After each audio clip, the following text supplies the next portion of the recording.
यहाँ पर फार्मूला दिया गया है आपका, जो फार्मूला है वो है आपका अफर्मेटिव के फार्मूले के अकॉर्डिंग दिया गया है। सबसे पहले ऑब्जेक्ट और ऑब्जेक्ट के बाद में इज एमआर जो कि आपकी हेल्पिंग वर्ब होंगी पैसिव वॉइस में, और बीइंग इसमें आता है क्योंकि प्रेजेंट कंटिन्यूअस कभी भी अपने फोर्थ फॉर्म के बगैर नहीं आता, तो बिना फोर्थ फॉर्म के वर्ब के ये नहीं आएगा, इसलिए हमें क्या करना पड़ेगा, फोर्थ फॉर्म लानी जरूरी है। तो यहाँ पर बीइंग जो है ये फोर्थ फॉर्म के रूप में आ गया है, और यहाँ पर वर्ब की थर्ड फॉर्म इसमें ली जाती है, और उसके बाद में बाई का सब्जेक्ट बनाया जाता है जो कि आपका एक्टिव वॉइस का सब्जेक्ट होगा। यहाँ पर सब्जेक्ट मैंने लिख दिया, लेकिन यहाँ पर यूज आप जो भी करेंगे वो ऑब्जेक्टिव कैसे ही यूज हो सकता है ऑब्जेक्ट के स्थान पर, तो इसलिए बाई का ऑब्जेक्ट बनाते हैं एक्टिव वॉइस के सब्जेक्ट को। नेक्स्ट देखते हैं, चलिए एग्जाम्पल के द्वारा इसको समझते हैं। एग्जाम्पल है आपका, एग्जाम्पल दिया गया है जैसे कि सुरेश इज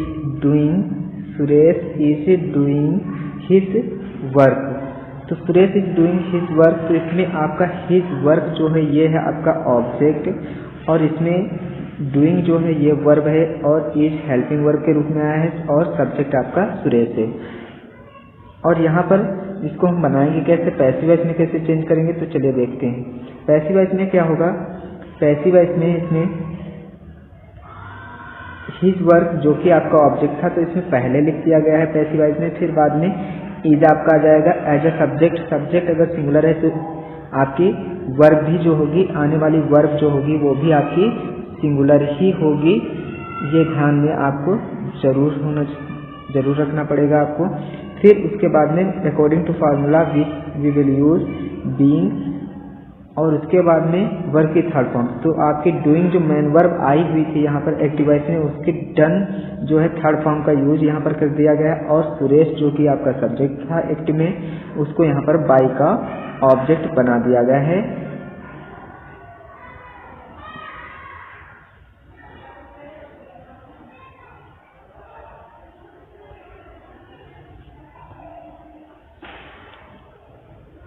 चलिए अब देखते हैं निगेटिव फॉर्मूले के एग्जांपल को, और निगेटिव फार्मूला कैसे है। तो निगेटिव में केवल सेम अफर्मेटिव जैसे फार्मूले में ही होता है, जैसा वैसे ही होता है, केवल इसमें एक ही चीज़ आपकी ऐड होती है, वो क्या है, वो है आपकी नॉट।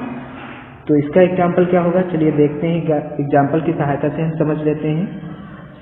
एग्जांपल है आपका, the girls are not attending the class. तो इसको पैसिव वॉइस में कैसे बनाया जा सकता है, यहाँ पर जो है आपका अटेंड द क्लास जो है ये आपका ऑब्जेक्ट है, और यहाँ पर अटेंडिंग जो है ये है वर्ब, अटेंडिंग आपकी वर्ब है यहाँ पर, तो यहाँ पर अटेंडिंग वर्ब है यहाँ पर, तो अटेंडिंग वर्ब है, और यहाँ पर आपका गर्ल जो है ये है आपका सब्जेक्ट। तो इसको कैसे चेंज कर, तो चलिए देखते हैं पैसिव वॉइस कैसे बन सकता है इसका। तो पैसिव वॉइस बनाने के लिए हमें क्या करना पड़ेगा, सबसे पहले जो हमारा एक्टिव वॉइस का सब्जेक्ट था, जैसे कि सब्जेक्ट था, उसको हम ऑब्जेक्ट बनाएंगे, और जो एक्टिव वॉइस में आया हुआ ऑब्जेक्ट है उसको सब्जेक्ट बना लेते हैं। तो यहाँ पर है द क्लास, तो द क्लास आपका पहले आ जाएगा, और इसी के अकॉर्डिंग ये हमारा सब्जेक्ट बन गया पैसिव वॉइस का, तो इसी के अकॉर्डिंग हम यहाँ पर इज यूज कर लेंगे। उसके बाद बीइंग अटेंडेड हो जाएगा, जो कि आपका इसमें कंटिन्यूअसली मेन वर्ब है, और इसमें बाई फिर गर्ल्स आ जाएगा। तो यहाँ पर गर्ल्स यहाँ पर ऑब्जेक्ट बन जाएगा, वो भी पैसिव वॉइस का, जो कि एक्टिव वॉइस का आपका सब्जेक्ट था।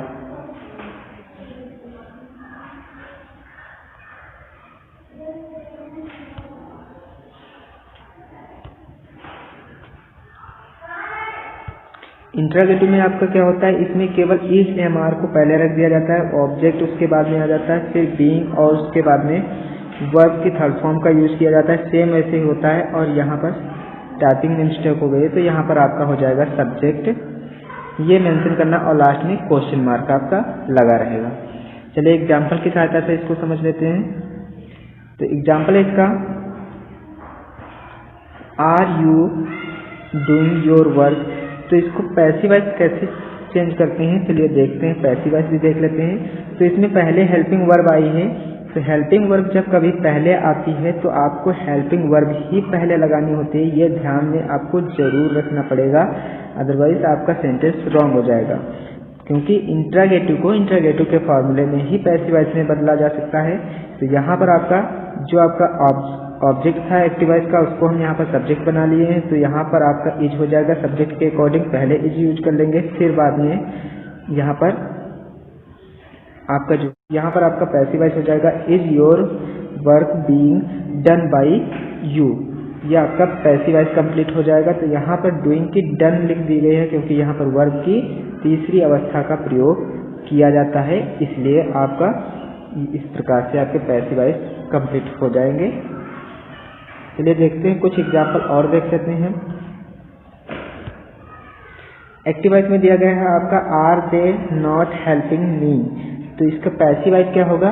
पैसिव वॉइस इसका हो जाएगा मी को जब हम सब्जेक्ट बनाएंगे तो ये आ जाएगा इधर आई के रूप में, और आई ये आपका इंट्रोगेटिव का है, तो आई से पहले हम एम का यूज कर लेंगे, नॉट, फिर बाद में बीइंग, हेल्प्ड, हेल्पिंग की जो आपकी यहाँ पर हेल्पिंग जो है आपकी मेन वर्ब है और इसकी थर्ड फॉर्म हेल्प्ड हो जाएगी, फिर बाय और देन यूज कर लेंगे। इस प्रकार से आपका पैसिव वॉइस कंप्लीट हो जाएगा। चलिए नेक्स्ट सेंटेंस देखते हैं। एक्टिव वॉइस में दिया गया है आपका the Hunter is killing a bird, तो इसका पैसिव वॉइस कैसे बनेगा चलिए देखते हैं। तो ये हो जाएगा अ बर्ड, जो कि आपका यहाँ पर एक्टिव वॉइस का जो ऑब्जेक्ट है इसको सब्जेक्ट बनाते रहना है पैसिव वॉइस में, बस और कुछ नहीं करना, और आए हुए सब्जेक्ट को एक्टिव वॉइस के ऑब्जेक्ट बना देना है बाई का।